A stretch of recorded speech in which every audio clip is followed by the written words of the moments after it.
Yang bisa menyelamatkan, mengirimkan pahala tadi anak soleh. Yang kedua, sedekah-sedekah jariah. Yang ketiga, ilmu yang bermanfaat.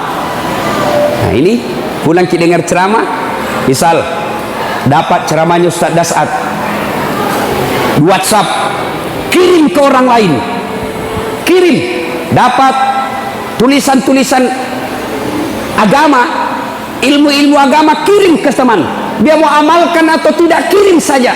Selama itu kita kirim dan orang yang baca paham, dia laksanakan, maka orang yang mengirim itu dapat pahala. Begitu juga sebaliknya, kalau kita mengirim foto-foto porno, mengirim berita-berita palsu, mengirim berita-berita fitnah, selama berita itu beredar, selama itu foto beredar, selama video itu beredar, maka selama itu orang yang kirim juga dapat dosa. Itu dosa jari. Bagaimana caranya memelihara ini iman kita, memelihara agar kita bisa mati dalam keadaan berislam?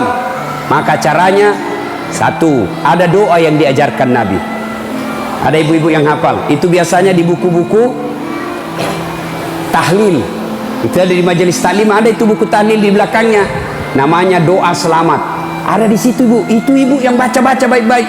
Bapak-bapak ini yang sudah usur-usur, ya tua-tua ini, iya kita baca leh. Taubatan qablal maut, wa rahmatan indal maut, wa maghfiratan ba'dal maut. Allahumma hawwin alaina fi sakaratil maut. Itu yang kita baca-baca, baca setiap hari. Ya Allah, berikan saya kesempatan bertobat sebelum mati. Taubat sebelum mati. 70 tahun umurnya, 69 tahun dia banyak dosa, 1 tahun dia tobat dan nasuha, maka 1 tahunnya itu menghapus dosa-dosanya yang 69 tahun. Allah Subhanahu wa taala berfirman, "Apa man kana mu'minan kaman kana fasikan?" Apakah sama orang beriman dengan fasik? Fasik itu pura-pura beriman. La yastaun, kata Allah, tidak sama.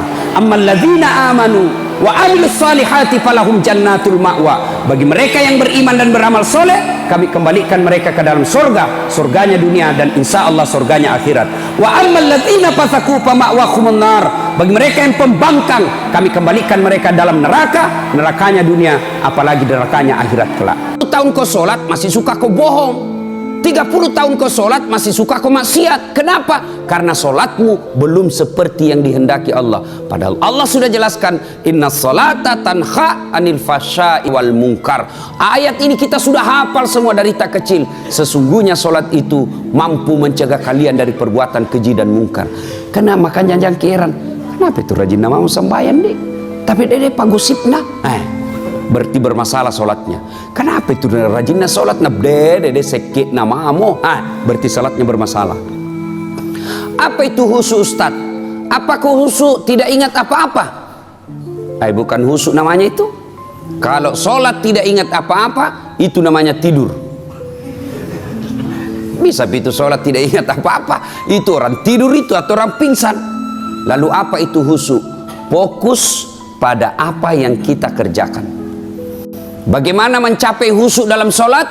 Al-Quran mengajarkan ada 3 cara meraih husuk dalam Al-Quran. 1, sempurnakan wudhumu.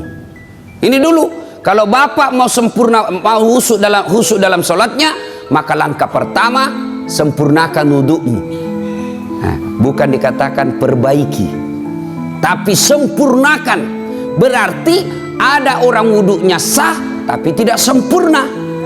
Pada saat pada saat mana wudhu kita tidak sempurna? 1, pada saat membasuh siku, tangan sampai ke siku.